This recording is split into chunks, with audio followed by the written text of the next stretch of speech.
Dagger dashing recently got nerfed, but it's still the best movement method. All they did was they made it so it takes stamina before the attack goes off. So now no matter what, even if you cancel it without moving, you lose stamina. So now infinitely chaining them together is impossible, but it's still the fastest way to traverse the map.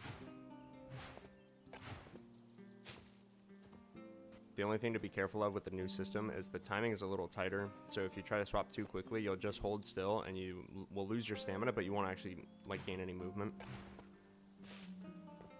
And actually now there's no reason to rush it, so you can start the attack and swap off whenever you want during the attack.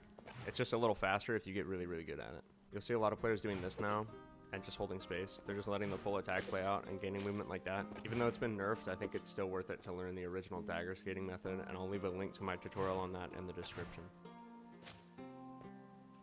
Now, apart from just traversing the map, there are two reasons I think you should still learn the original dagger skating method. The first one is easily redirecting your movement. So the problem right now with the overhead dagger slice is if you try to turn back, you're stuck going forward.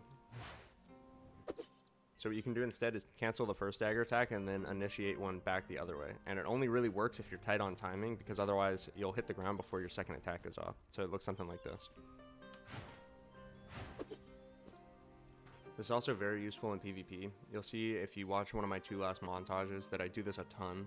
It'll catch most players off guard if you do the overhead and then redirect back into them.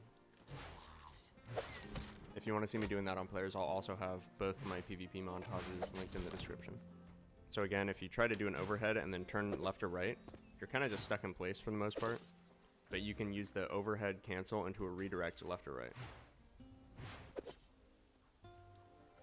For anyone that's played Apex, this is very similar to tap strafing. So imagine this is the corner of a structure right here. So with the dagger strafing, it looks something like this. And without, it would look like this.